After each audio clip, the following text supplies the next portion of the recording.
Hey people, this is Ray and my road tours. I got a couple of questions in the comments section recently regarding whether or not you could attach a 52mm lens to the Luxebell GoPro aluminum housing. Now, they didn't specify whether this is for Hero 4 or Hero 5, vice versa. But they're essentially the same housing, except internally, the dimensions for fitting particular one camera versus the other.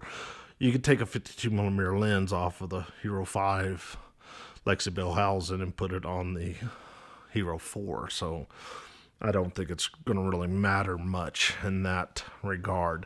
So I'm going to use my Hero 5 Luxebell aluminum housing for this demonstration. Now, I didn't have any 52mm lenses on hand. I really haven't needed them. If you've been following along, you know I have a modified Hero 5 where it's basically interchangeable lens camera. I can change the lenses out depending on the focal length I need, etc.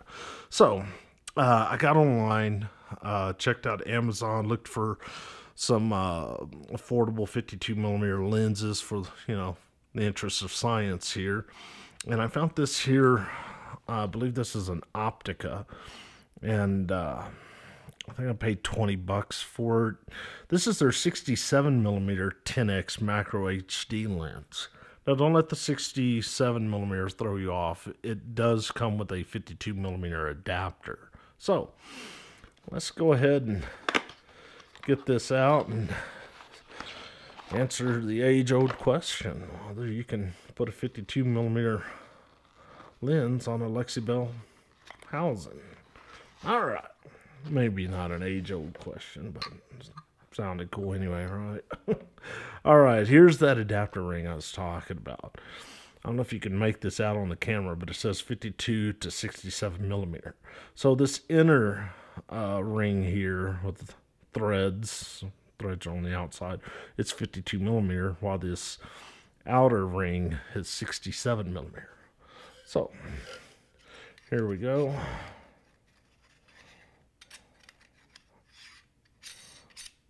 All right. So, that should suffice. Yes, I think you can mount a 52mm lens to the GoPro, Luxebell GoPro aluminum housing. Just go ahead and mount my Hero 5 in here. Quick FYI here, a little tip while I'm at it. These aluminum Luxebell housing usually has this little, I don't know, a tensioner screw here, and it just wasn't working for me. I just wasn't digging it. It works. It's just a personal preference. So I took that out, and on the inside, I just put a couple of pieces of black Gorilla Tape sticking to the housing. Put a couple on the bottom and then one up here on top. I don't know if you can make that out. Anyhow, you just stick that in there and it slides in and it's snug. It doesn't fall out. So what that does is it keeps the camera from moving around inside the housing. So just a little quick tip there. So it looks like with the adapter ring. One thing that I would be concerned about or keep in the back of my head anyway is that on 4K wide or super wide, you may actually get this outer part of this ring or the lens in the frame. So you may have to shoot into 2.7K medium or linear. So maybe we could check that out here in a minute. All right, here's that macro lens.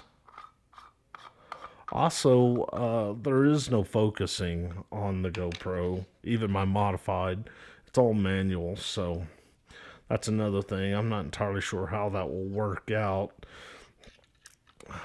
especially on the 4. At least with the 5, you have the view. You can kind of, little screen that you can kind of see if you're on focus or not. But there it is, high definition 10x macro 67mm lens. Just wanted to see that I'm not doing a shell game, but that is the lens. Make sure it wasn't going to tilt over. All right, so yes, you could attach a 52 millimeter lens to the Luxebell GoPro housing. Even a 67 millimeter if you have an adapter.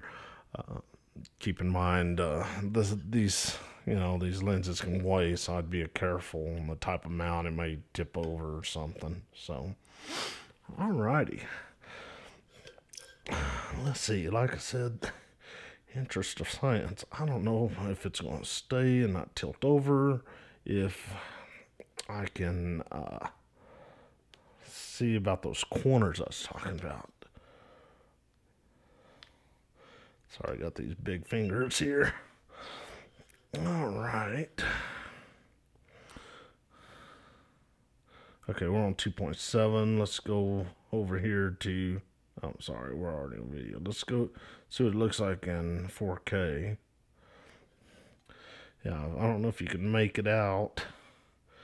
Try to get you can see the corners inside there. So, and that's on wide. So you definitely want to shoot on probably 2.7K.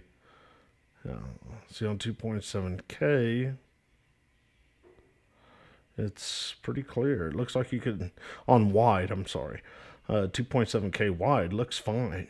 So you should be able to shoot definitely on medium. So, all right. I wonder if I could tilt this down without it falling over on me. And I don't know how well this macro works. I really bought it just for, like I said, the interest of science here. So I'll try to take a quick video here just to maybe put it in a side box on this video so you can see what the macro looks like on here, if it's focused or not, because it doesn't appear to have a method of focusing it. All right, and try to take a photo here as well. I'm gonna go burst. I like using burst because I don't have a remote shutter for the GoPros. I don't know if they make one, but your hand's always going to twitch, move, or whatever. So I like to take a series, and in the hopes that I'll at least get one sharp image. So here we go. The camera moved right before I pushed that. It pushed down. So let's see if it's still on frame. Yeah, close enough.